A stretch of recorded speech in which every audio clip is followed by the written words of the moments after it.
Good evening.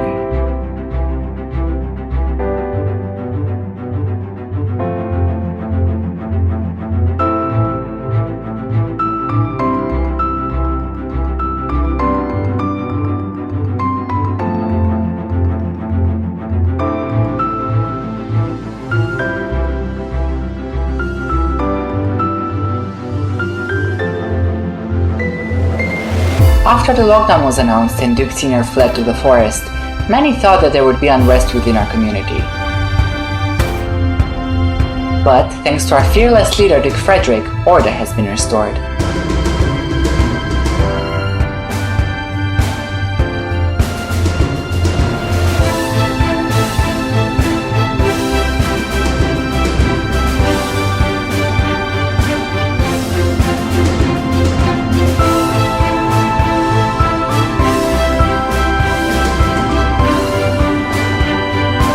And all the content you could possibly require to keep safe, informed, and entertained is available right here in the court.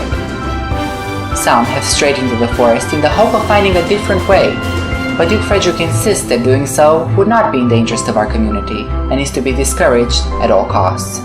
Within the forest, we are hearing that food supplies are low, civil disobedience is rife, and there is danger at every turn. And finally, sightings of the god of love Hyman have been discredited and found to be without substance.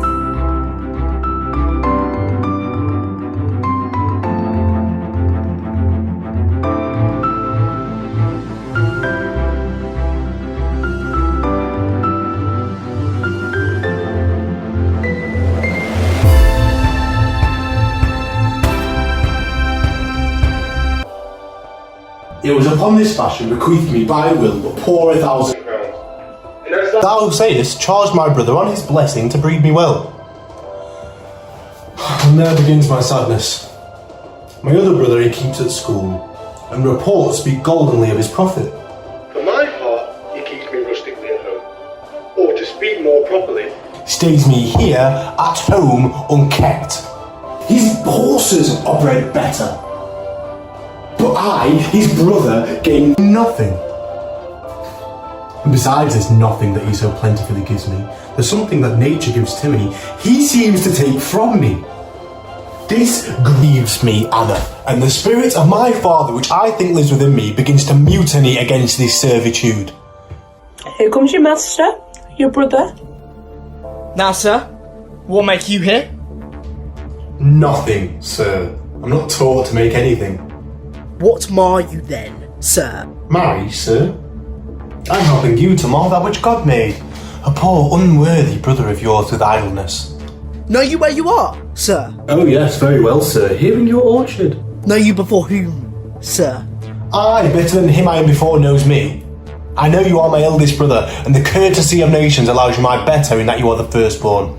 But the same tradition takes not away my blood were there 20 brothers betwixt us. What? Boy. Come, elder brother, you are too young in this. Ah! Will thou lay hands on me, villain? I am no villain. I am the youngest son of Sir Roland de Boys, and he is thrice a villain who says such a father begot villains. Sweet masters, be patient. For your father's remembrance, be it accord. My father charged you in his will to give me a good education, and you have trained me like a peasant, obscuring and hiding from me all gentlemanlike qualities, and I will no longer endure it. Therefore, allow me such exercises as may become a gentleman, or give me the poor lottery my father left me by testament. With that will I go and buy my fortunes. And what will thou do? Beg when that is spent? Well, sir, get you in. I will not long be troubled with you. You shall have some part of your will. Now I pray, you leave me. What? Get you with him, you dog. Oh, it's even so! Begin you to grow up on me. Well, I will physic your roundness, and yet give no 1,000 crowns neither.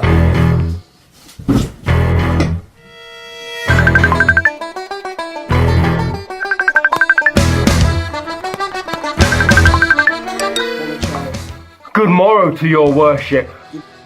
Good Mr. Charles, what's the new news at the new court? There's no news at the court, sir. but rather the old news. The old Duke has been banished by his younger brother, the new Duke. And the 2 or 3 loving lords have put themselves into voluntary exile with him, whose lands and revenues enrich the new Duke. Therefore, he gives them good leave to wander. Can you tell if Rosalind, the old Duke's daughter, be banished with her father? Oh no.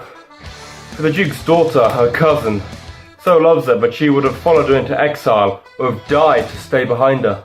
So where will the old Duke live? They say he's in the Forest of Arden, sir. So you wrestle tomorrow before the new Duke? Marry, do I, sir? I am led to believe, sir, that your younger brother Orlando hath a disposition to come against me tomorrow to try fall. Tomorrow, sir, I wrestle for my credit, and he that escapes from me without some broken limb shall acquit him well. Your brother is but young and tender, and I would be loath to foil him, as I must for your love and my honour if he come in tomorrow. Charles, I thank you for thy love to me. I had myself noticed of my brother's purpose herein, and by underhand means laboured to dissuade him from it. But he is resolute. I'll tell thee, Charles, it is a stubbornest young fellow well, full of ambition, an envious emulator of every man's good parts. I had as life thou dost break his neck as his finger, and thou best look to it, for if thou dost him any slight disgrace, or if he mightily grace himself upon thee, he will practise against thee by poison, entrap thee by some treacherous device, and never leave thee till he had taken thy life by some indirect means or other. Heartily glad I came hither to you, sire. He enter tomorrow, I'll give him his judgment, and so God keep your worship. Farewell, good Charles. Oh, I hope I shall see an end of him. For my soul yet knows not why hates nothing more than he. Yet he's gentle, never schooled and yet learned. For the noble device of all sorts enchantingly beloved, and indeed so much in the heart of the world, and especially of my own people, that I'm altogether misprized. But it shall not be so long. This wrestler shall clear all.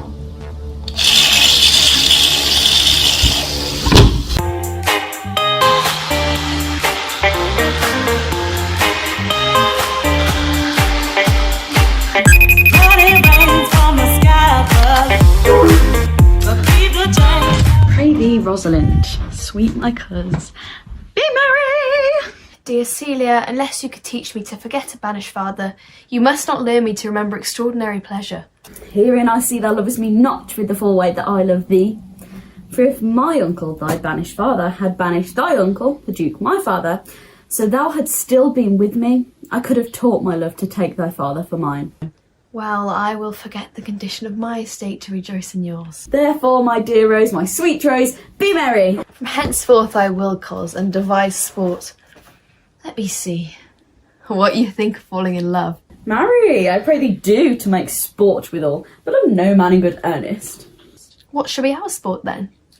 Let us sit and mock the good housewife Fortune from her wheel, that her gifts may henceforth be bestowed equally. I would we could do so, for her benefits are mightily misplaced, and the bountiful blind woman doth most mistake in her gifts to women. 'Tis true, for though she makes fair, she scarce makes honest, and though she makes honest, she makes very ill-favouredly. Nay, now thou goest from Fortune's office to Nature's.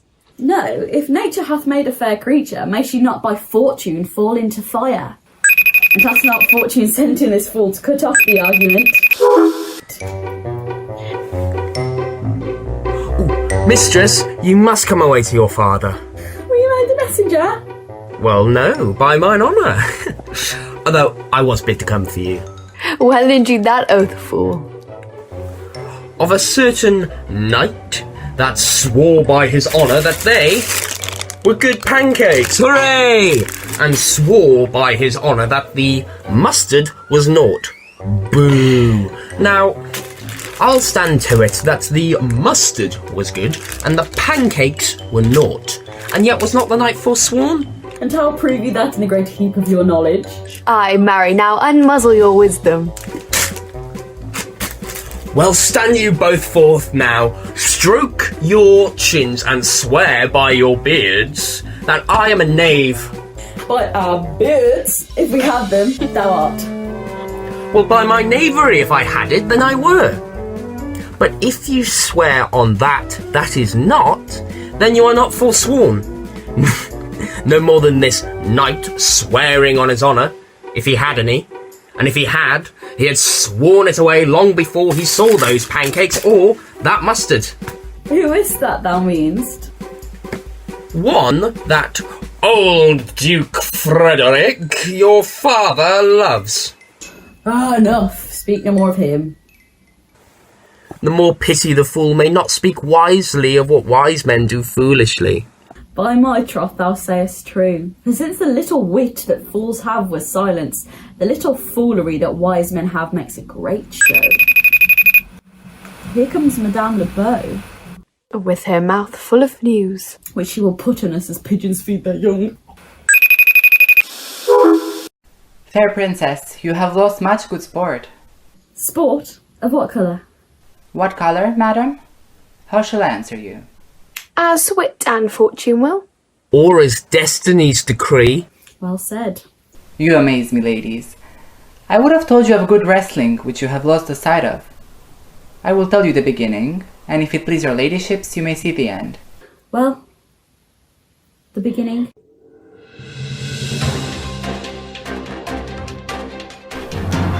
There comes an old man and his 3 sons. The eldest of the 3 wrestled with Charles, the Duke's wrestler, which Charles in a moment threw him and broke 3 of his ribs, but there is little hope of life in him. So he served the 2nd, and so the 3rd. Alas! But what is the sport, madame, that the ladies have lost? Why, this that I speak of. Thus may men grow wiser every day. It is the first time I have heard as the breaking of ribs as a sport for ladies. Or I promise thee. Shall we see this wrestling, cousin? You must, if you stay here. For here is the place appointed for the wrestling, and they are ready to perform it.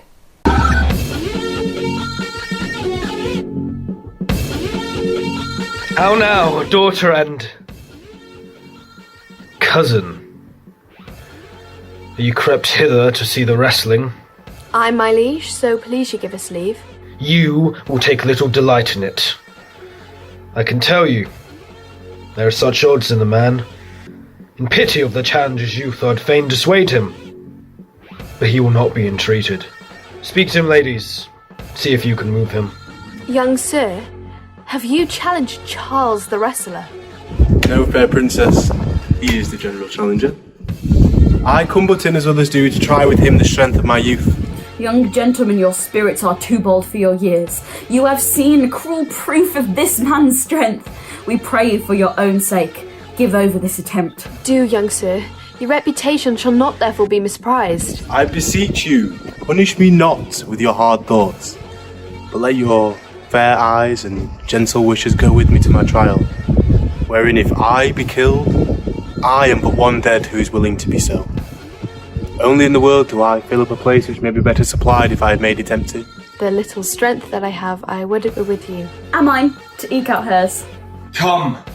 Where is this young Galen that is so desirous to lie with his mother earth? Ready, sir. You mean to mock me after. You should not mock me before.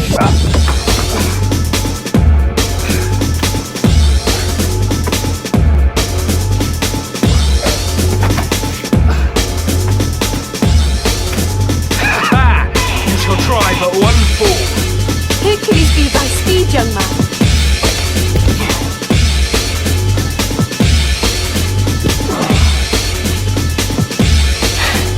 Oh, excellent young man. I'm the trouble starter.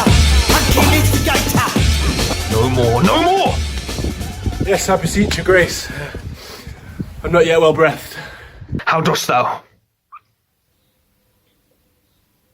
Charles? He cannot speak, my lord. Bear him away! What is thy name? Young man. Orlando, my liege. The youngest son of Sir Roland de Boys. I would thou hast been son to some man else. The world esteemed thy father honourable, but I did find him still mine enemy. Thou art a gallant youth.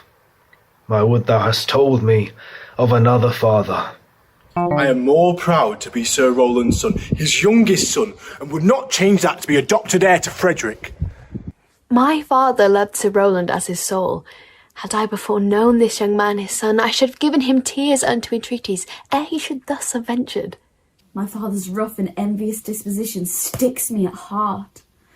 Sir, you have well deserved. If you do keep your promise in love as justly as you have exceeded all promise, your mistress shall be happy. Gentlemen, wear this for me. One out of suit with fortune that could give more, but that her hand lacks means. Shall we go, Cuss? Aye, fare you well, fair gentlemen. Can I not say I thank you?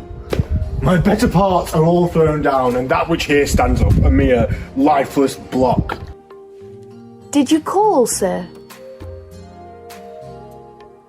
Sir, you have wrestled well, and overthrown more than your enemies. Will you go, Cuss? Have with you. Fare you well. What passion hangs these weights upon my tongue? I cannot speak to her, and yet she urged conference.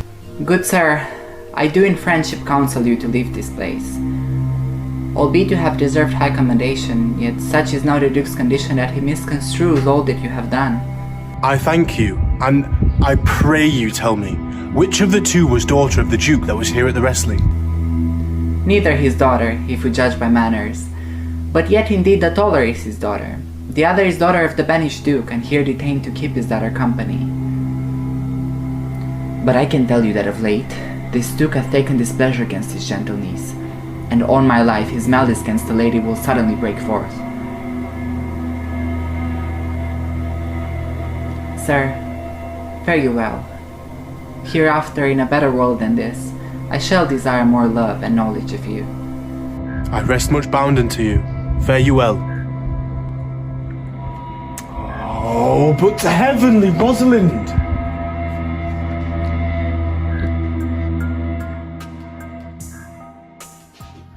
Why, Rosalind? Cupid have mercy, not a word. Not one to throw at a dog. No, thy words are too precious to be cast upon curs. Come, throw some at me. Lay me with reason. Then there were two cousins laid up. One should be lame with reason and the other mad without any. But saw this for your father? No. Some of it is for my child's father. Oh, how full of briars is the working day world. They are but burrs, cousin. Who walk not in trodden paths, our very petticoats will catch them. I could shake them off my coat. These burrs are in my heart. Come. Wrestle with thy affections. I take the better part of the wrestler than myself. Is it possible, on such a sudden, that you should fall into so strong a liking with old Sir Rowland's youngest son? My father loved his father dearly. Doth it therefore ensue that you should love his son dearly? By this kind of chase, I should hate him, for my father hated his father dearly. Yet I hate not Orlando. Do you love him because I do? Oh look, here comes the Duke. With his eyes full of anger. Mistress, dispatch you with your safest haste and get you from our court. Me, uncle. You, cousin. Within these 10 days, if that thou best found so near our public court as 20 miles, thou diest for it. I do beseech your grace, let me the knowledge of my fault bear with me. Never so much as in a thought unborn did I offend your highness. Thus do all traitors.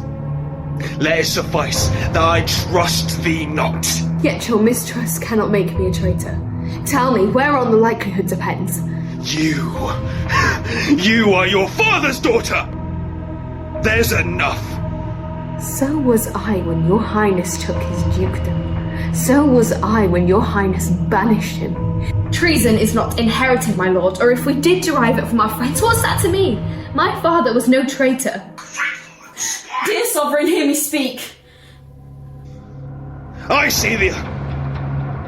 We stayed her for your sake. Else she, with her father, ranged along. I did not then entreat to have her stay. It was your pleasure and your own remorse. If she be a traitor, then so am I. We have still slept together, rose at an instant, learned, played, ate together, and wheresoever we went like Juno's swans, coupled and inseparable. She is too subtle for thee, and her smoothness, her very quietness, and her patience speak to the people, and they pity her. Thou art a fool. She robs thee of thy name, and thou will be more bright and seem more virtuous when she is gone. She is banished! Pronounce that sentence then. Honour me, my liege, for I cannot live without her company. You are a fool. You, niece, provide yourself. If you outstay the time, upon mine honour and in the greatness of my word, you die.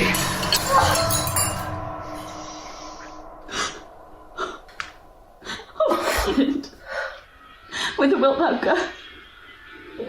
I charge thee, be not thou more grieved than I am.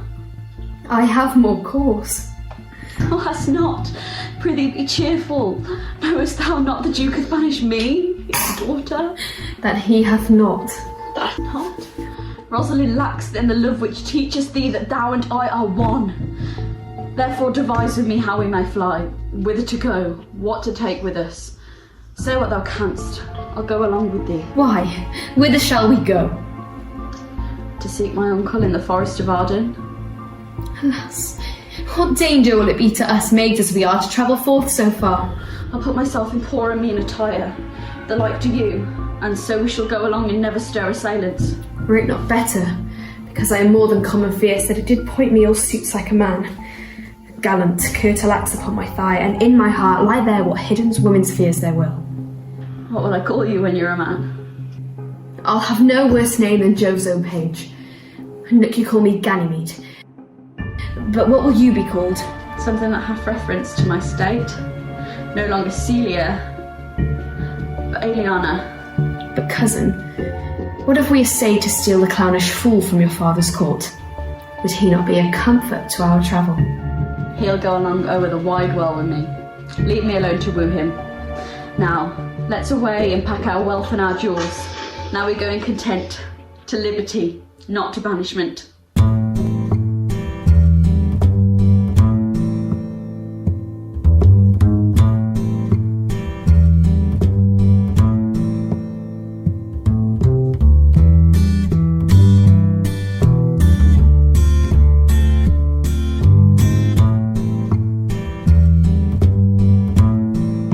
Sunshine when she's gone.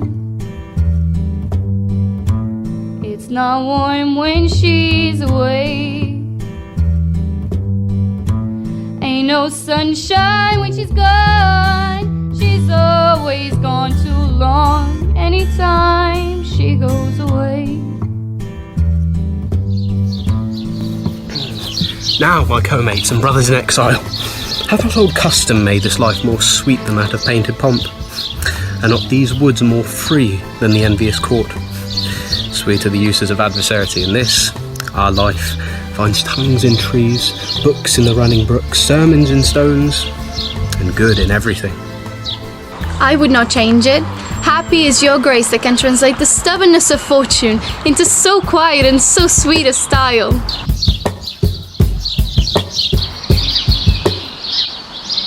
The melancholy Jeczalik swears you do more usurp than doth your brother. Today myself did steal behind him as he lay along, under an oak, upon the brook that rolls along this wood. To the which place a poor sequestrate stag did come to languish. The big round tears coursed one another down his innocent nose in piteous chase, and thus the hairy fool, much marked of the melancholy Jeczalik, stood on the extremest verge of the swift brook, augmenting it with tears. But what said Jacques? Did she not moralise this spectacle? Yes, into 1,000 similes. first for his weeping into the needless stream. Poor dear, quoth she, thou makest a testament, as worldlings do, giving thy sum of more to that which had too much.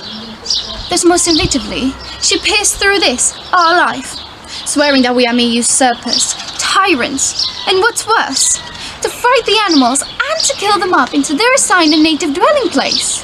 And did you leave her in this contemplation?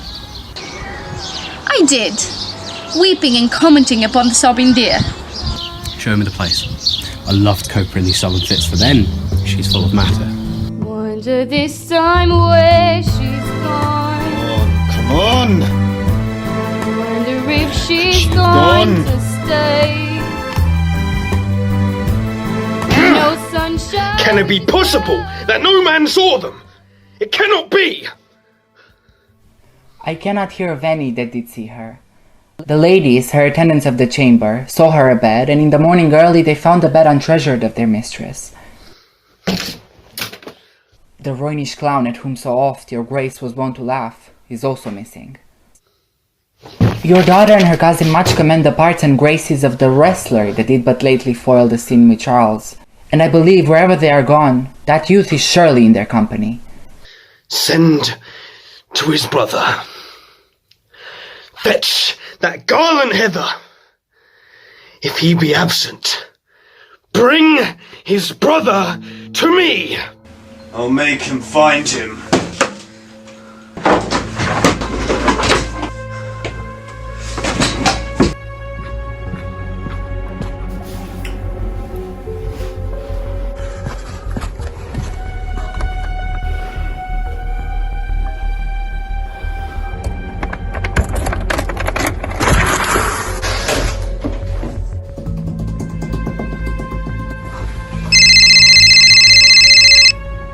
Who's there? Master, what makes you here? How would you be so fond to overcome the bonny prizer of the humorous Duke? Your praise has come too swiftly home before you. Your virtue, gentle master, are sanctified and holy traitors to you. Why? What's the matter? Come not within these doors.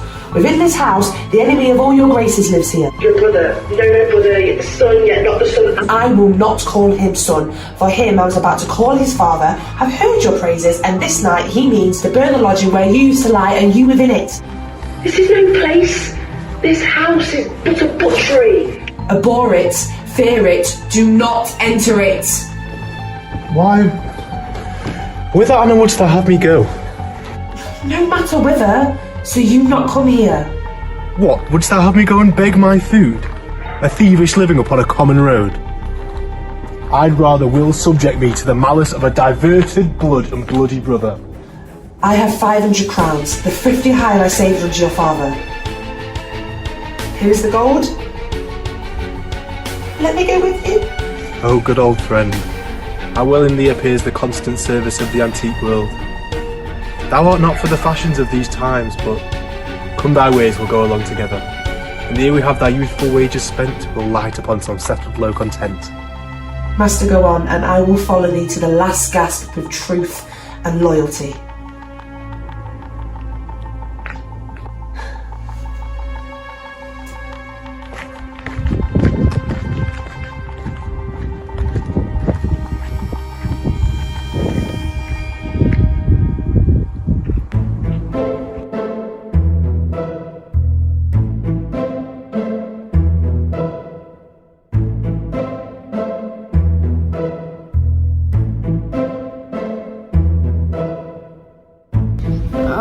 Jupiter, how weary are my spirits.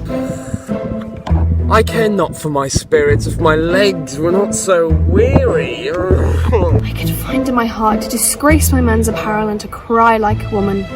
But I must comfort the weaker vessel, therefore courage, good Eliana. I pray you bear with me. I cannot go no further. For my part, I'd rather bear with you than bear you. Well, this is the Forest of Arden. Aye. Now I am in Arden. I'm more the fool. When I was at home, I was in a better place. Aye, be so good, Touchstone. Look you, who comes here? A young man and woman in solemn talk. That is the way to make us scorn you still. Oh, Corin, that thou knewest though I do love her. I badly guess. for I have loved thee now. No, Corin, being cold thou canst not guess. But if thy love was ever like to mine, assure I think did never man look so.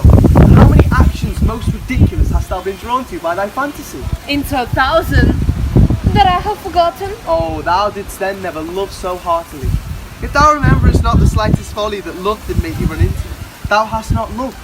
Or if thou hast not sat, as I do now, wearying thy hero with thy mistress's praise, thou hast not loved. Or if thou hast not broke from company abruptly, as my passion now makes me, thou hast not loved. Oh, Phoebe! Alas, poor shepherd, searching of thy wound I have by hard adventure found my own. And I mine. I pray you, one of you question young woman if she for gold will give us any food. I faint almost to death. Hollow, you clown! Peace, fool, she's not thy kinsman. Who goes? Your betters, ma'am. Else are they very wretched. Peace, I say. Good even to you, friend. And to you, gentle sir, and to you all. I prithee, shepherd, if thought love or gold, can in this desert place by entertainment bring us where we may rest ourselves and feed? Here is a maid of travel much oppressed and faints for succour. Fair sir, I pity her, and wish for her sake more than for my own. My fortunes are more able to relieve her.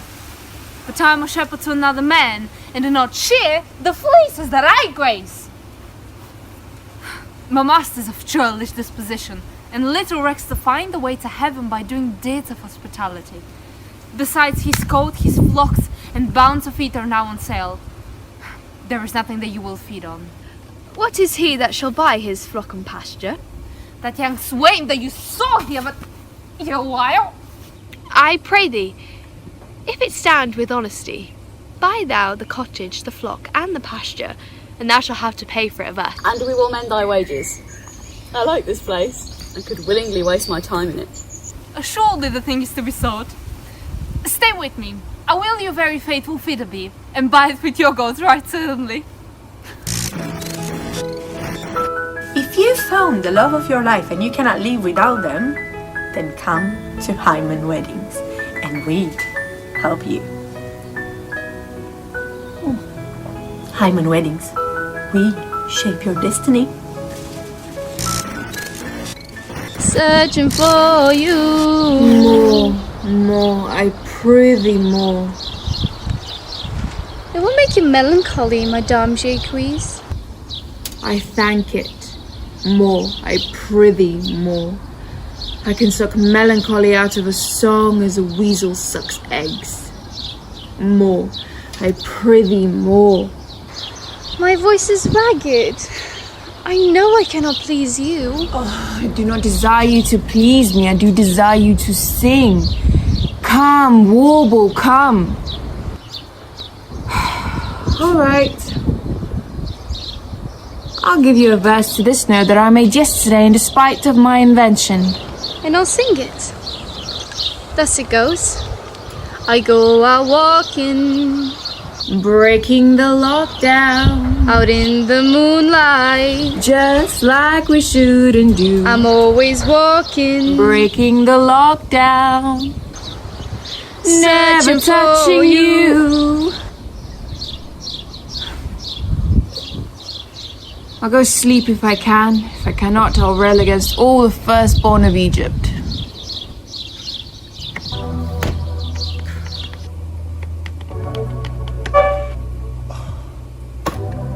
Dear master, I can go no further.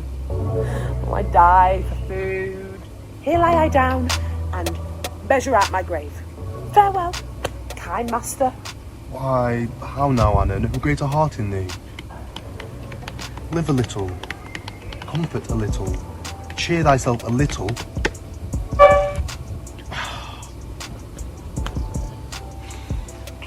If this uncouth forest yield anything savage, I will either be food for it, or bring it for food for thee. Oh, for my sake be comfortable, hold death a while at arm's end. Come, I will bear thee some shelter. and thou shalt not die for a lack of dinner, dare leave anything in this desert.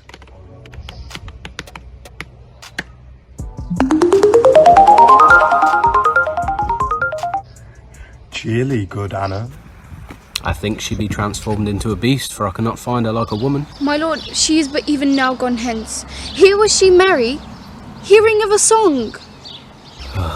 If she compact of jars grow musical, we shall shortly have discord in the spheres. Walking after midnight, breaking the lockdown, just like we shouldn't do. Why, how now? You look merry. A fool, I met a fool in the forest. A motley fool. A miserable world. As I do live by food, I met a fool who laid him down and basked him in the sun and railed on Lady Fortune in good terms, in good set terms, and yet a fool. Good morrow, fool, quoth I. No, madam, quoth he, call me not fool till heaven hath sent me fortune. And then he drew a dial from his poke, and looking on it with lacklustre eyes, says very wisely, it is 10 o'clock. Thus we may see, quoth he, how the world wags. 'Tis but an hour ago since it was 9, and after 1 hour more 'twill be 11. And so from hour to hour we ripe, and then from hour to hour we rot, and thereby hangs the tale. When I did hear the motley fool thus moral on the time, my lungs began to crow like chanticleer, and I did laugh sans intermission, an hour by his dial. Oh, noble fool, a worthy fool, motley's the only wear. What fool is this? One that hath been a courtier, and says if ladies be but young and fair, they have the gift to know it. And in his brain, which is as dry as the remainder biscuit after a voyage, he hath strange places crammed with observation, the which he vents in mangled forms. Oh, that I were a fool. I am ambitious for a motley coat. I shall have one. It is my only suit, provided that you weed your better judgments of all opinion that grows rank in them that I am wise. I must have liberty withal, as large a charter as the wind to blow on whom I please, for so fools have. Invest me in my motley, give me leave to speak my mind, and I will through and through cleanse the foul body of the infected world, if they will patiently receive my medicine. Fie on thee, I can tell what thou wouldst do. What for a counter would I do but good? Forbear and eat no more, Why, I have eaten none yet. nor shalt not till necessity be served. Art thou thus bolden, man, by thy distress? Or else a rude despiser of good manners and civility thou seemst so empty? He touched my vein at first. The thorny point of bare distress hath ta'en from me the show of smooth civility. But forbear, I say, he dies that touches any of this fruit before I and my affairs are answered. And you will not be answered with reason. I must die. What would you have? Your gentleness can force us more than your force moves us to gentleness. I almost die for food, now let me have it. Sit down and feed, and welcome to our table.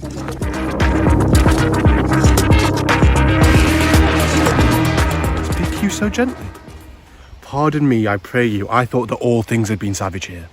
But whate'er you are that neglect and lose the creeping hours of time, if ever you have looked on better days and know what 'tis to pity and be pitied, let gentleness my strong enforcement be.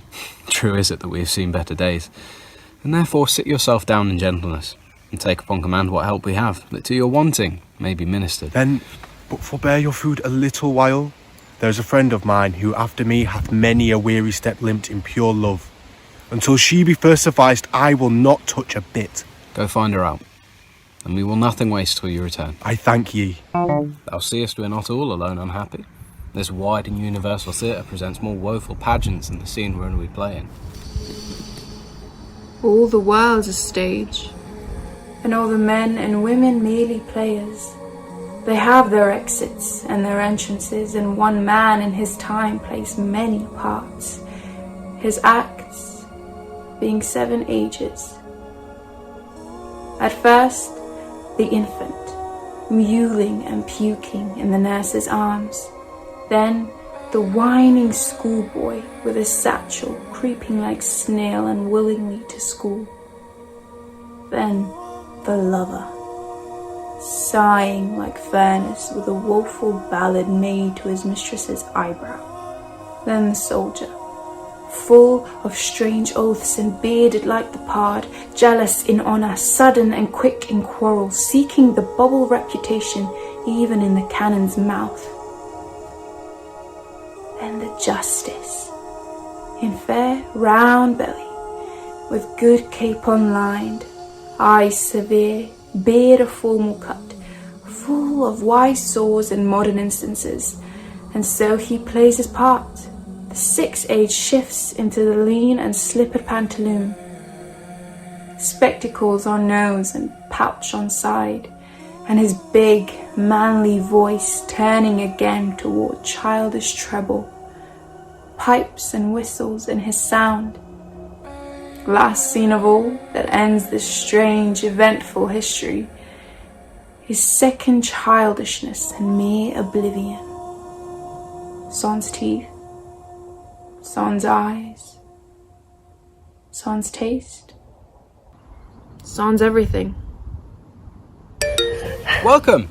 Set down your venerable burden and let her feed. I thank ye.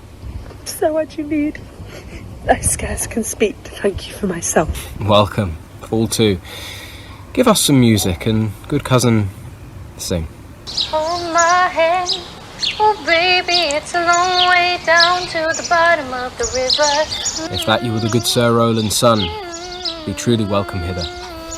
Join our band, and let me all your fortunes understand. If you get sleep, or if you get night, the cock's gonna call in the morning, baby. Checking the cupboard for your daddy's guy. Red sun rises like an early warning. The Lord's gonna come for your firstborn son. His hair's on fire and his heart is burning. Go to the river where the water runs. Wash him deep where the tides are turning. And if you fall, if you fall, hold my hand. Oh baby, it's a long way down to the bottom of the river. Hold my hand. Oh baby, it's a long way down, long way down. Hold my hand. Don't see him since. Sir. That cannot be. But were I not the better part, main mercy, I should not seek an absent argument of my revenge thou present.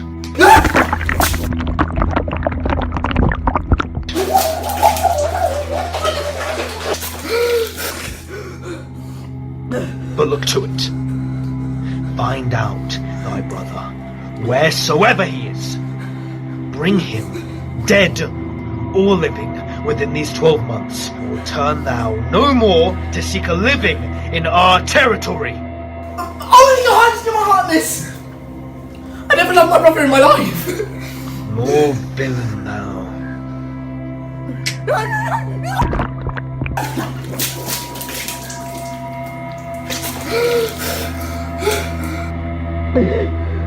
Well, out of doors, and do this expediently.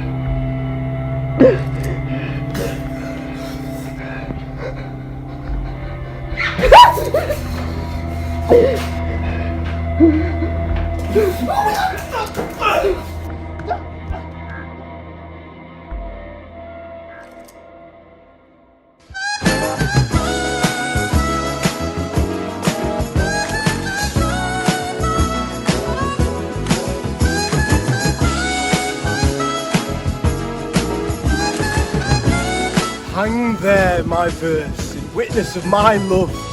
And thou, thrice-crowned Queen of Night, survey with thy chaste eye from thy pale sphere above, thy huntress name that my full life doth sway. Oh, Rosalind, these trees shall be my books, and on their bark my thoughts are character, that every eye which in this forest looks shall see thy virtue witnessed everywhere. Run, run, all I know, carve on every tree, the fair, the chaste, the unexpressive she.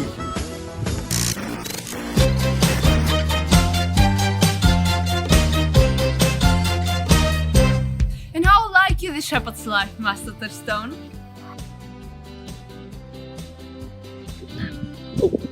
Truly, shepherd, in respects of itself, it is a good life. In respects that it is a shepherd life, it is naught. In respects that it is solitary, it is a good life. In respects that it is private, it is a very vile life. Hast thou any philosophy in thee, shepherd? No more but that to know the more one sickens, the worse at ease he is, and that he that wants money, means, and content is without very good friends, that the property of rain is sweat, and that the great cause of blood is lack of the sun. Such one is a natural philosopher. Wast thou ever in court? No, truly. Oh, then thou art damned. Nay, I hope. Truly, thou art damned. For not being at court? Your reason? Why? Because if thou hast never been at court, thou hast never seen its good manners. And if thou have never seen its good manners, thy manners must be wicked. And wickedness is a sin, and sin is damnation. Not a whit, Touchstone. Those that are good manners to the court are as ridiculous in the country as the behavior of the country's most mockable at the court. If you told me you salute not at the court but kiss your hands, that courtesy would be uncleanly if courtiers were shepherds. Instant, briefly, come, instant. Sir, I am a true labourer. I earn that to eat, get that to wear, owe no man hate, envy no man's happiness, glad of other man's good, and the greatest my pride is to see my youth's grace and my lamb suck. Here comes young Master Ganymede, my new mistress's brother. From the east to western Ind, no jewel is like Rosalind. No worth being mounted on the wind, through all the world wears Rosalind. All the pictures fairest Lind are but black to Rosalind. I'll rhyme you so 8 years together. Dinners, suppers, and sleeping hours accepted. Out, fool. For a taste. If a heart do seek a hind, let him seek out Rosalind. If a cat will after kind, so will be Rosalind. Sweetest nut hath sourest rind. Such a nut is Rosalind. This is a very false gallop of verses. Why do you infect yourself with them? Peace, you dull fool. I found them on a tree. Truly, this tree yields bad fruit. Peace. Here comes my sister, reading. Therefore heaven nature charged that one body should be filled with all graces wide enlarged. Thus Rosalind of many parts by heavenly synod was devised of many faces, eyes, and hearts, to have the touches dearest prized. Come, shepherds, let us make an honourable retreat, though not with bag and baggage, but with scrip and scrippage.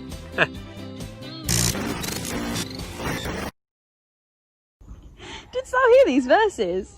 Oh yes, I heard them all. But didst thou hear without wondering how thy name should be carved and hanged upon these trees? I was 7 of the 9 days out of the wonder before you came. Trow you who hath done this? Is it a man? And a necklace that you once sent around his neck. I prithee, who? Oh, wonderful, wonderful. Most wonderful, wonderful. And yet again wonderful, and after that out of all whooping. Good my complexion. Dost thou think, though I am comparison like a man, I have doublet and hose in my disposition? I would thou couldst stammer, that thou might pour this concealed truth out of thy mouth, as wine comes out of narrow-mouthed bottles, either too much at once or none at all. I prithee, take the cork out of thy mouth, that I may drink thy tidings. It is young Orlando, he that tripped the wrestler's heels and your heart both in an instant. Nay, but the devil take mocking. Speak, sad brow and true maid. In faith, cause 'tis he. Orlando. Orlando. But doth he know I am in the forest and in a man's apparel? It is as easy to count atomies as to resolve the propositions of a lover. Take a taste of my finding him. I found him under a tree, like a dropped acorn. It may well be called Jove's tree when it drops forth such a fruit. Cry hollow to thy tongue, for it curvets unseasonably. He was furnished like a hunter? Oh, ominous, he comes to kill my heart. I would sing my song without a burden. Thou bringest me out of tune. Do you not know I am a woman? When I think, I must speak. Sweet, say on. Soft. Do desire we may be but strangers. 'Tis he. Slink by and note him. no more trees with writing love songs in their barks. I pray you mar no more of my verses with reading them ill-favouredly. Rosalind is your love's name? Yes, just. I do not like her name. There was no thought of pleasing you when she was christened. What stature is she of? Just as high as my heart. You are full of pretty answers. Your worst fault is to be in love. 'Tis a fault I will not change for your best virtue. I'm wary of you. By my troth, I was searching for a fool when I found you. She's drowned in the brook. Look but in, and you will find her. There I shall see mine own figure. Which I take to be either a fool or a cipher. I am weary of you. Farewell, good Signor Love. I am glad of your departure. Adieu, good Madame Melancholy. Are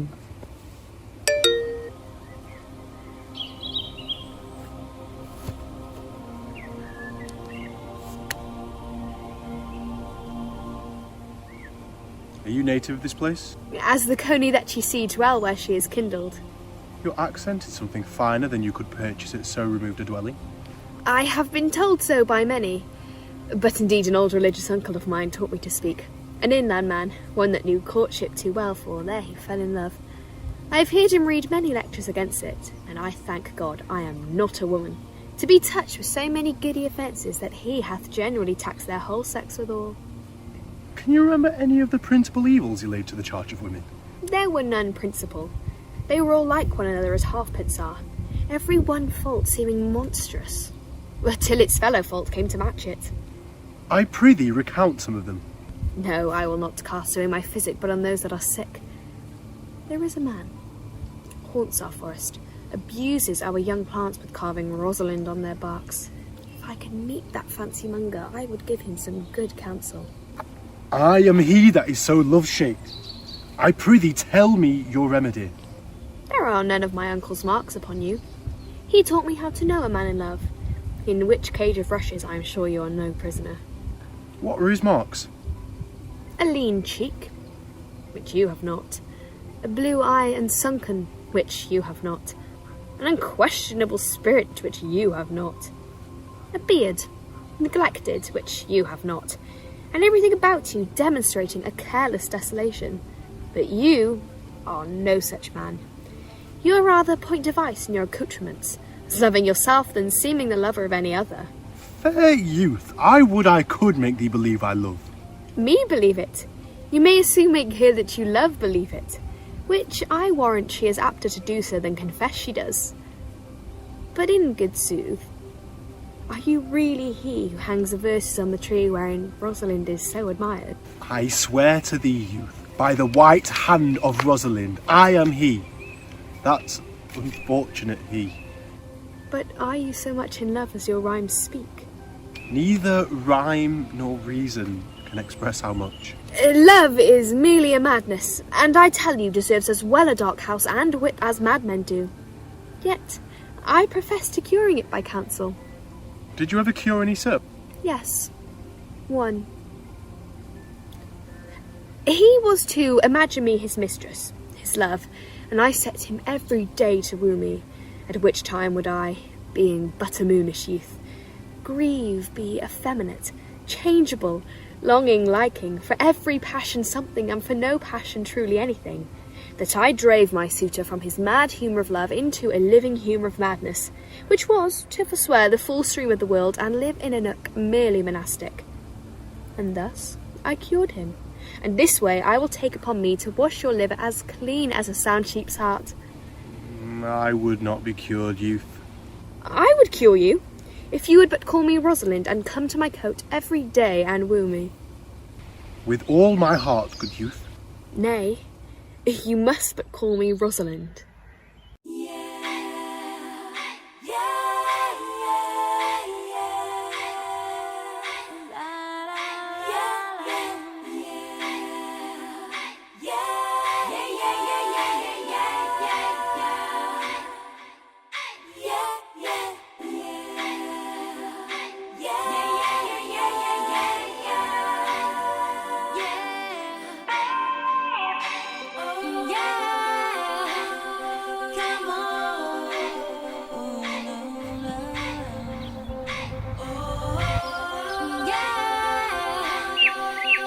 Come apace, good Audrey, I will fetch up your goats. Am I the man yet? Doth my simple features content you? Your features? Lord warrant us what? Features? I will fetch up thee and thy goats, as the most capricious poet, honest Ovid, was among the Goths. Truly, I would have the gods made thee poetical. I do not know what poetical is. Is it honest in deed and word? Is it a true thing? No, truly, for the truest poet is the most feigning. Do you wish then that the gods had made me poetical? I do, truly, for thou swearest to me that thou art honest. Now, if thou were a poet, I might have some hope that thou didst feign. Would you not have me honest? No, truly, unless thou wert hard favoured. Honesty coupled to beauty is to have honey as sauce to sugar. Well, I am not fair.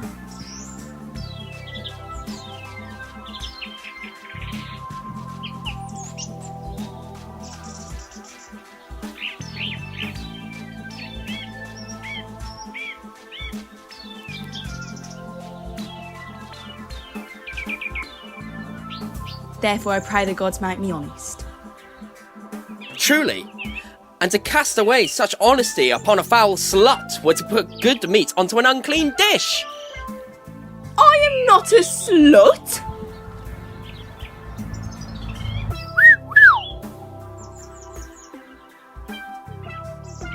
Though I thank the gods that I am foul.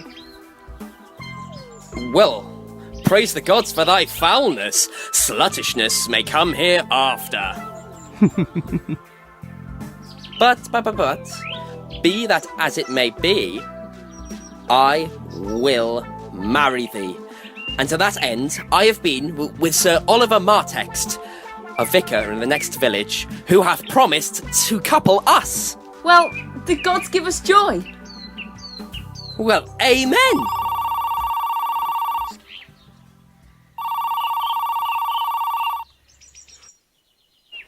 Proceed, proceed. Good evening, good mistress, whatchamacallit. How are you? You are very well met. I am very glad to see you. Will you be married, Morley? As the ox hath his bow, the horse his curb, and the falcon her bells, so hath man hath his desires. And will you, being a man of your breeding, be married under a bush like a beggar? Get you to church. This Martex will but join you together as they join wainscot. And then one of you will prove a shrunk panel, and like green timber, warp, warp. I am not in the mind, but I would be better to have married him than of another, for he is not like to marry me well, and not being well married is a good excuse hereafter to,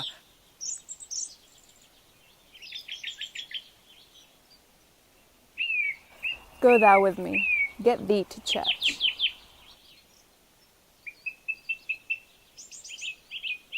Come, sweet Audrey, we must be married, or we must live in bawdry. Why pay huge amounts for a big fancy wedding when I can marry you quickly, easily, but most importantly, cheaply? Martex Weddings, for those who need it now. Martex weddings are not legally binding in all provinces, though refunds are offered. Visit martex.com where there are no terms or conditions. Don't stay awake for too long, don't go to bed. I'll make a cup of coffee for your head. I'll get you up and going out of bed. Yeah, I don't wanna fall asleep, I don't wanna pass away. I've been thinking of our future cause I'll never see those days. I don't know why this has happened, but I probably deserve it. I tried to do my best, but you know that I'm not perfect. I've been praying for forgiveness, you've been praying for my health. When I leave this earth, hoping you'll find someone else. Cause yeah, we Never talk to me, I will weep. I certainly do. But have the grace to consider that tears don't become a man. But have I not cause to weep? Cause as one might desire, therefore weep. But why would he say he would come this morning and comes not? Nay, certainly, there's no truth in him. Do you think so? Yes, I think he's no pick person or horse stealer, for his verity in love. Not true in love, but you heard him swear downright he was. Was is not is. Besides, the oath of a lover is no stronger than the word of a tapster. They're both the confirmer of false reckonings. He attends here in the forest, with the Duke, your father. I met with the Duke yesterday and had much question with him. But why we talk of fathers when there is such man as Orlando? Oh, he's a brave man. He writes brave verses, speaks brave words, swears brave oaths and breaks them bravely. But look! Who comes here? Mistress and master, you have often inquired after the shepherd that complained of love, who you saw sitting by me on the turf, praising the proud, disdainful shepherdess. Thou's his mistress. Well, and what of him? If you'll see a pageant truly played between the pale complexion of true love and the red glow of scorn and proud disdain, stay and you will mark it.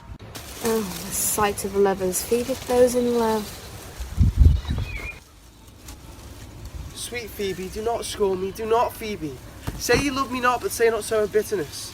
The common executioner, whose heart at the customed sight of death makes hard, falls not the axe upon the humbled neck, but first begs pardon. I would not be thy executioner. I fly thee, for I would not injure thee. Else tell me there is murder in mine eye. 'Tis pretty sure, and very probable, that eyes that are the frailest and softest things, who shut their coward gates on atomy, should be called tyrants, butchers, murderers. Oh, I do frown on thee with all my heart, and if mine eye can wound, now let them kill thee. Now counterfeit to swoon, why now fall down? Or if thou cannot, oh, for shame, for shame. Why not to say my eyes are murderers? Scratch thee but with a pin, there remains some scar of it. Lean upon a rush, and the cicatrice incapable impressure thy parts a moment keeps. But my eyes, which I have darted at thee, hurt thee not. Nor I am sure there is no force in eyes that can do hurt. Oh dear Phoebe, if ever, as that ever may be near, you meet in some fresh cheat the power of fancy, then shall you know the wounds invisible that love's keen arrows make. But till that time come not thou near me. And why, I pray you? Who might be your mother, that you insult, exult over the wretched? What? Though you have no beauty, must you therefore be proud and pitiless? Why? What means this? Why do you look on me? Odds my little life, I think she means to tangle my eyes too. No faith, proud mistress, hope not after it. 'Tis not your bugle eyeballs nor your cream of cheek that can attain my spirits to your worship. You foolish shepherd! Wherefore do you follow her? You are 1,000 times a properer man than she a woman. 'Tis not her glass, but you that flatters her. And out of you she sees herself more proper than any of her lineaments can show her. But mistress, know yourself, for I must tell you friendly in your ear. Sell when you can. You are not for all markets. Cry the man a mercy, love him, take her offer. So take her to thee, shepherd. Fare you well. Sweet youth, I pray you chide a year together. I'd rather hear you chide than this man woo. I pray you do not fall in love with me, for I am falser than vows made in wine. Besides, I like you not. Ply her hard, shepherd. Come, sister. Dead shepherd, now I find thy sore of might. Whoever loved that love not at first sight? Sweet Phoebe, pity me. Why, I am sorry for thee, gentle Silvius. Whatever sorrow his relief would be. If you do sorrow at my grief in love, by giving love, your sorrow and my grief were both exterminate. Silvius, the time was that I hated thee, and yet it is not that I bear thee love. Since that thou can talk of love so well, thy company which erst was irksome to me, I will endure, and I'll employ thee too. But do not look for further recompense than thine own gladness that thou art employed. So holy and so perfect is my love, and I in such a poverty of grace that I shall think it a most plenteous crop to glean the broken ears after the man that the main harvest reaps. Loose now, and then a scattered smile, and that I'll live upon. Most the youth that spoke to me a while. Not very well, but I have met him oft. Think not I love him, though I ask of him. 'Tis but a peevish boy, yet he talks well. But what care I for words? Yet words do well when he that speaks them pleases those that hear. It is a pretty youth, not very pretty, but sure he's proud, and yet his pride becomes him. He'll make a proper man. The best thing in him is his complexion, and faster than his tongue did make offence, his eyes did he lit up. There's a pretty redness in his lip, a little riper and more lusty red than the minx in his cheek. 'Twas just the difference between the constant red and mingled damask. Oh, there be some women, Silvius, had they marked him in parcels as I did, would have gone near to fall in love with him. But for my part, I love him not, nor hate him not, and yet I have more cause to hate him than to love him. For what he had to chide at me, I marvel why I answer not again. But all is one, omittance is no quittance. I shall write him a very taunting letter, and thou shalt bear it. Will thou, Silvius? Phoebe, with all my heart. Don't stay awake for too long, don't go to bed. I'll make a cup of coffee for your head. I'll get you up and going out of bed. Yeah, I don't wanna fall asleep, I don't wanna pass away. I prithee, pretty youth, let me be better acquainted with thee. They say you are a melancholy fellow. I am so. I love it better than laughing. Those that are in the extremity of either are abominable fellows, and betray themselves to every modern censure worse than drunkards. 'Tis good to be sad and say nothing. Why then, 'tis good to be a post. I have neither the scholars' melancholy, which is emulation, nor the musicians', which is fantastical, nor the soldiers', which is ambitious. It is a melancholy of mine own, extracted from many objects, indeed, the sundry contemplation of my travels. A traveller? By my faith, you have great reason to be sad. Yes, I have gained my experience. And your experience makes you sad. I'd rather have a fool to make me merry than experience to make me sad. Good day and happiness, dear Rosalind. Nay then, God buy you, and you talk in blank verse. Why, how now, Orlando? Where have you been all this while? You, a lover. My fair Rosalind, I come within an hour of my promise. Break an hour's promise in love. Pardon me, dear Rosalind. Nay, and you be so tardy. Come no more in my sight. I had as lief be wooed of a snail. Of a snail? Ay, of a snail. For though he comes slowly, he carries his house on his head. Besides, he brings his destiny with him. What's that? Why, horns, which such as you are fain to be beholding your wives for. Virtue is no horn maker, and my Rosalind is virtuous. And I am your Rosalind. Come, woo me, for now I am in a holiday humour. What would you say to me now, and I were your very, very Rosalind? I would kiss kiss before I spoke? Nay, you were better speak first, and when you were gravel for lack of matter, then you may take the occasion to kiss. How if the kiss be denied? Then she puts you to entreaty, and there begins new matter. Who could be out being before his beloved mistress? Marry, that should you. If I were your mistress, or I should think my honesty ranker than my wit. What? Of my suit? Not out of your apparel, and yet out of your suit. Am I not your Rosalind? I take some joy to say you are, because I'll be talking of her. Well, in person, I say I will not have you. Well, in mine own person, I die. No, Faith. The poor world is nearly 6,000 years old, and in all this time there was not any man died in a love cause. Troilus had his brains dashed out with a Grecian curb, yet he did what he could to die before, and he is one of the patterns of love. These are all lies. Men have died from time to time, and worms have eaten them, but not for love. I would not have my right Rosalind of this mind, for I protest her frown might kill me. By this hand it will not kill a fly. But come, now I'll be your Rosalind in a more coming-on disposition. Ask me what you will, I will grant it. Then, love me, Rosalind. Yes, Faith, will I. Fridays, Saturdays and all. And wilt thou have me?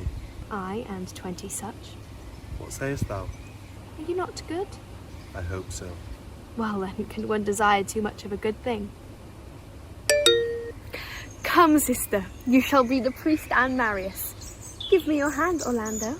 What do you say, sister? I pray thee, marry us. I cannot say the words. You must begin, will you, Orlando? Go to, will you, Orlando, to have this wife, Rosalind? I will. Aye, but when? Why now? As fast as you can marry us. I do take the Orlando for my husband. Now tell me, how long would you have her after you possessed her? Forever and a day. Say a day without the ever.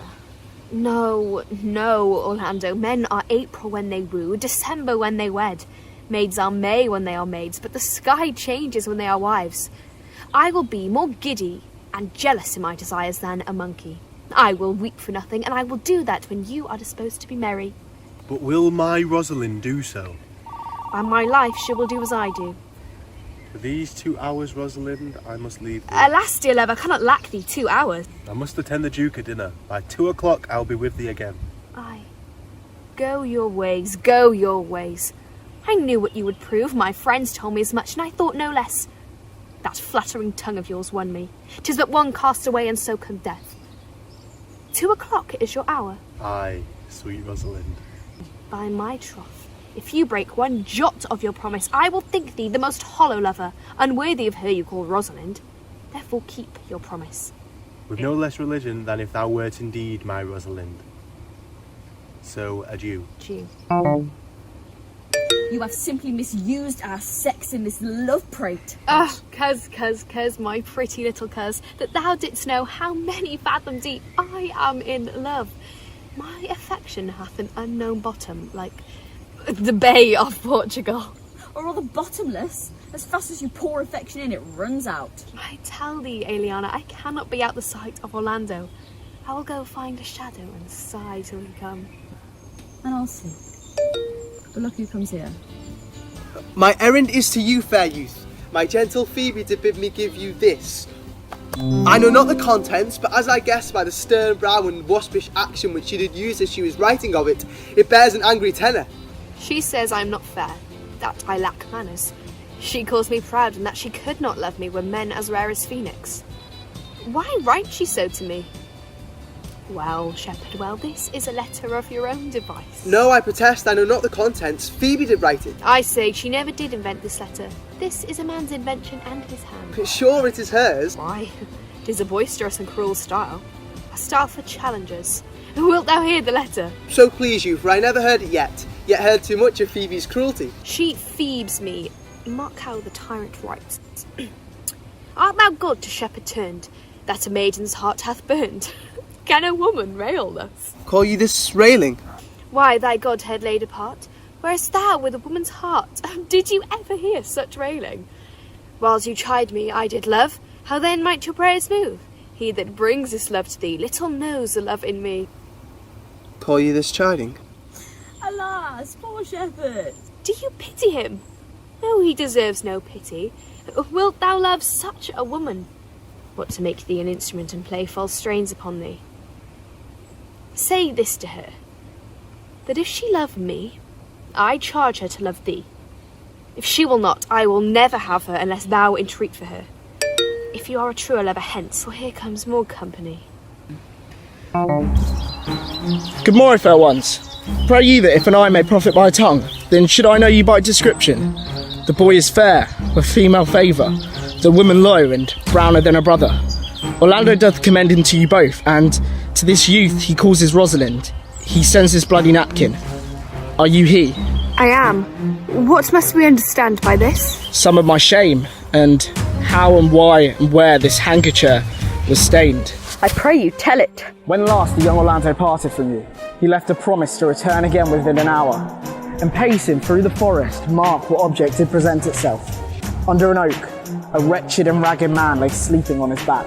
About his neck, a green and gilded snake had wreathed itself, with her head nibbling threats approached the opening of his mouth. But suddenly, seeing Orlando, it unlinked itself and did slip away under a bush, under which bush's shade, a lioness. Orlando seeing did approach the man and found it was his elder brother. I heard him speak of that same brother. He did render him the most unnatural that ever lived amongst men. But to Orlando, did he leave him there? Twice did he turn his back in purpose so, but kindness nobler than revenge made him give battle to the lioness, who quickly fell before him. 'Twas there from a miserable slumber I awaked. Are you his brother? 'Tis I, but 'tis not I. I do not shame you to tell you what I was, since my conversion so sweetly tastes being the thing that I am. But for the bloody napkin. By and by, in brief, he led me to the gentle Duke, who offered me fresh array and entertainment, committing me into my brother's love, who led me instantly into his cave. There, stripped himself, and here upon his arm the lioness had torn some flesh away, which all the while had bled, and now he fainted, and cried in fainting upon Rosalind. He sent me hither, stranger as I am, to tell you this story, that you may forgive his broken promise, and to give you this napkin, dyed in his blood into the shepherd youth that he in sport doth call his Rosalind. Be of good cheer, youth. Are you a man? You lack a man's heart. I do so, I confess it. Anybody would think that was well counterfeited. This was not counterfeit. There's too great testimony in your complexion that it was a passion of earnest. Counterfeit, I assure you. Well then, take a good heart and counterfeit to be a man. So I do. Pray you draw homeward. Good sir, go with us. That will I.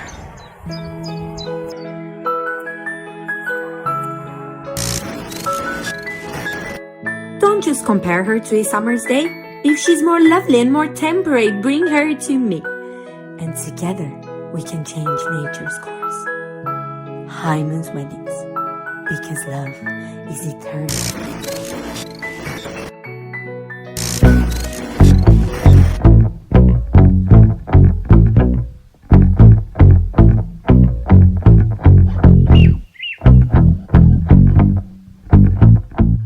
I like digging holes and hiding things inside them. When I grow old, I hope I won't forget to find them. 'Cause I've got memories and travel like gypsies in the night.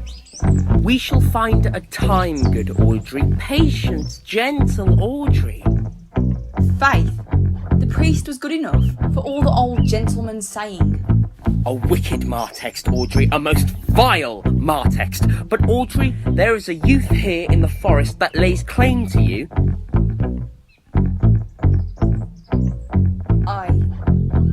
I know who 'tis. He hath no interest in me in the world. Our master and mistress seeks you. Come away! Away! Yes! Trip, Audrey, trip! I attend! I attend!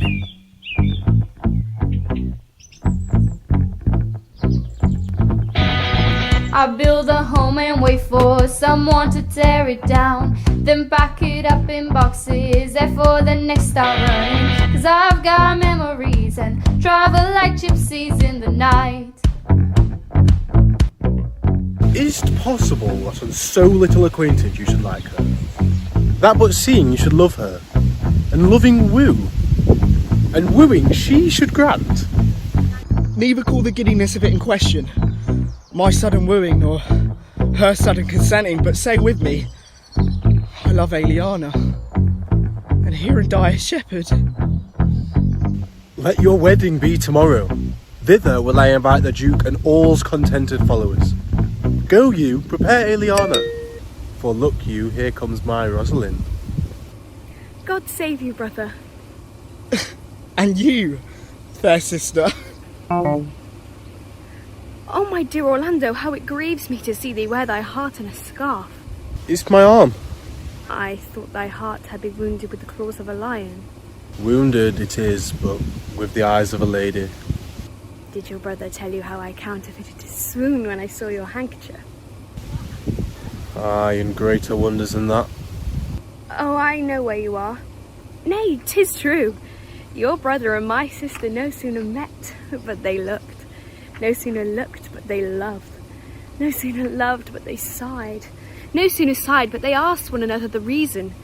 No sooner knew the reason, and they sought the remedy.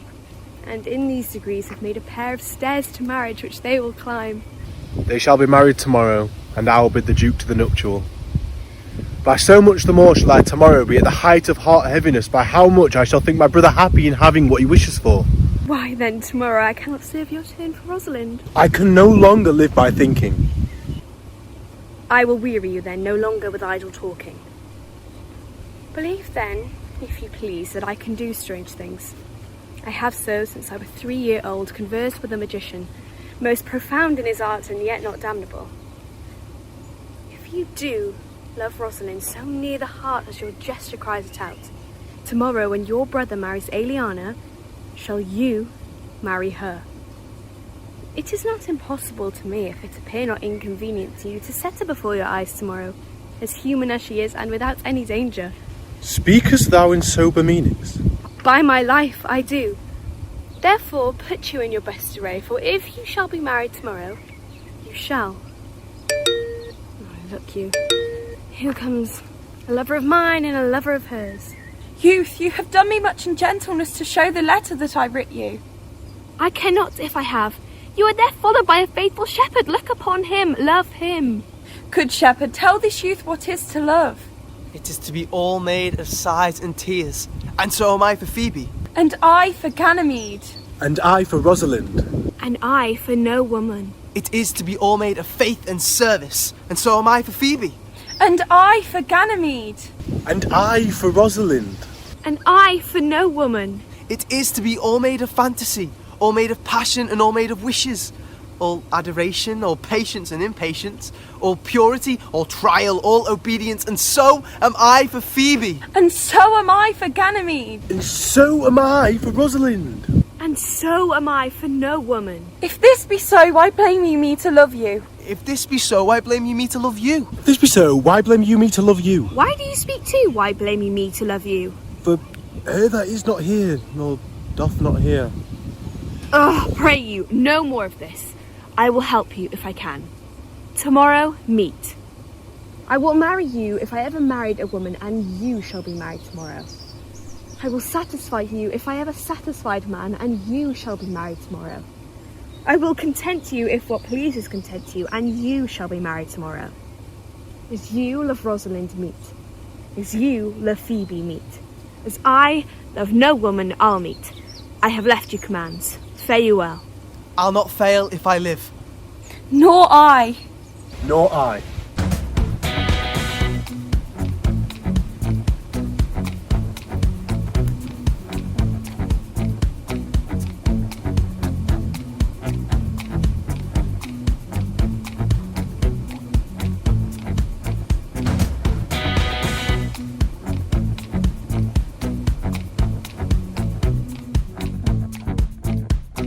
Tomorrow will be a joyful day, Audrey. Tomorrow we will be married. Woo! I do desire it with all my heart, and I hope it is no dishonest desire to be a woman. world.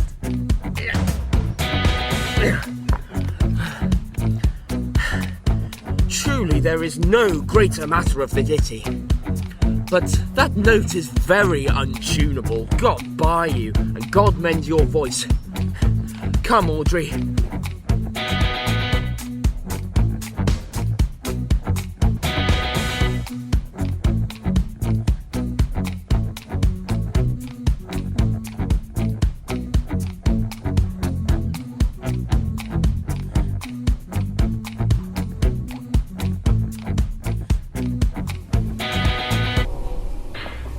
Dost thou believe, Orlando, that this boy can do all that he hath promised? I sometimes do believe and sometimes do not. Patience once more whilst our compact is urged. You say if I bring Rosalind, you'll bestow her upon Orlando here. That would I. And you'll say you'll have her when I bring her. That would I. You say you'll marry me if I be willing. That would I. But if you do refuse to marry me, you will give yourself to this most faithful shepherd. So is the bargain. You'll say you'll have Phoebe if she will. Though to have her and death were both one thing. I have promised to make all this matter even, and from hence I go to make these doubts all even.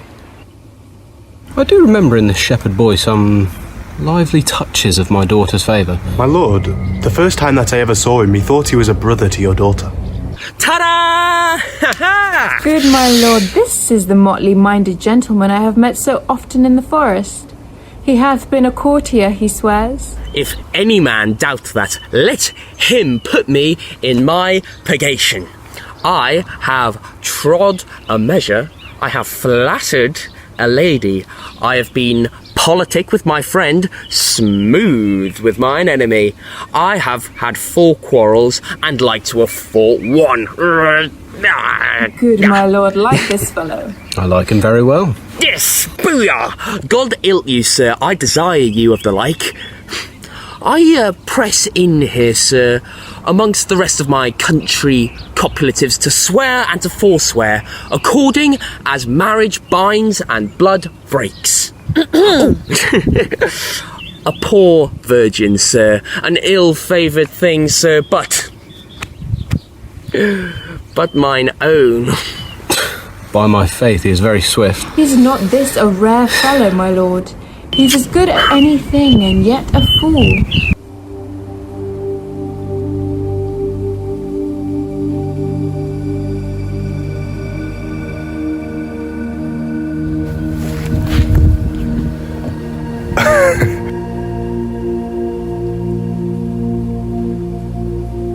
Then is there mirth in heaven when earthly things made even atone together. Good Duke, receive thy daughter. Hymen from heaven brought her. He brought her hither that thou must join her hand with his, whose heart within his bosom is. To you I give myself, for I am yours. To you I give myself, for I am yours. If there be truth in sight, you're my daughter. If there be truth in sight, you are my Rosalind. I'll have no father if you'll be not he. I'll have no husband if you'll be not he. Nor never wed a woman if you'll be not she. Peace, ho! I bar confusion, 'tis I must make conclusion of this most strange events. Here's 8 that must take hands to join in Hymen's bands if truth holds true contents. You and you, no crow shall part. You and you are heart in heart. You to his love must accord, or have a woman to your lord. You and you are sure together as winter to fall weather. As a wedlock in we sing, feed yourselves with questioning. That reason wonder may diminish, how thus we met and these things finish. Oh, my dear niece, welcome thou art to me. Even daughter, welcome in no less degree. Will not eat my word. How thou art mine, thy faith my fancy to thee doth combine. Let me have audience for a word or two. I bring these tidings to this fair assembly. Duke Frederick, hearing how that every day men of great worth resorted to this forest, addressed the mighty power which were on foot, and to the skirts of this wild wood he came. where meeting with an old religious man after some question with him, was converted both from his enterprise and from the world, his crown bequeathing to his banished brother, and all their lands restored to them again that were with him exiled.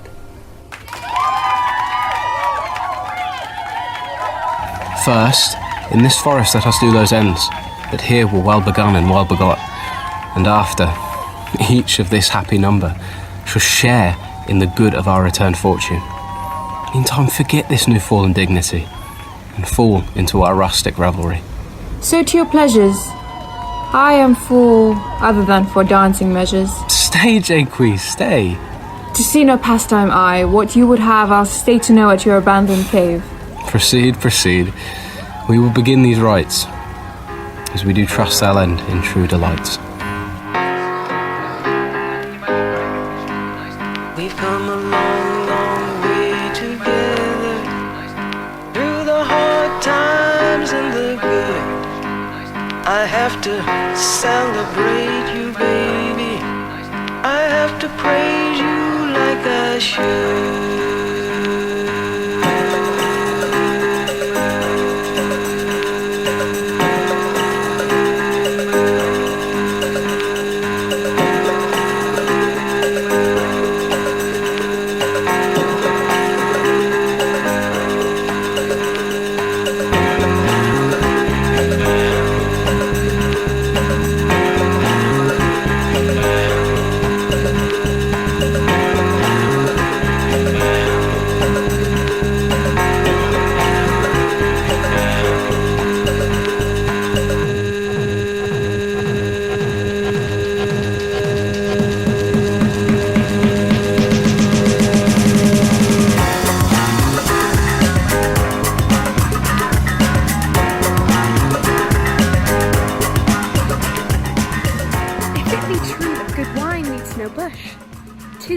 Good play needs no epilogue, yet to good wine they do use good bushes, and good plays prove the better with the help of good epilogues.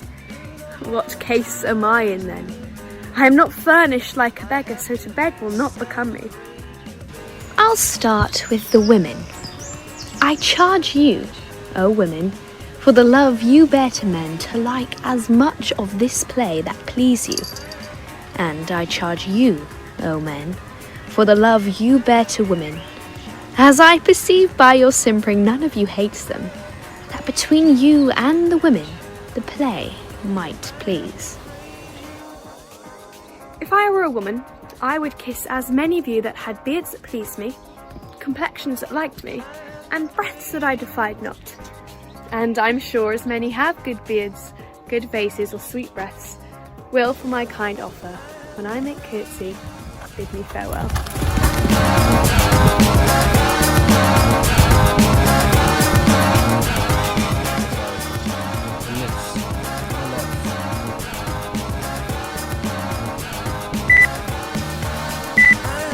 Keep going. It is to be all made of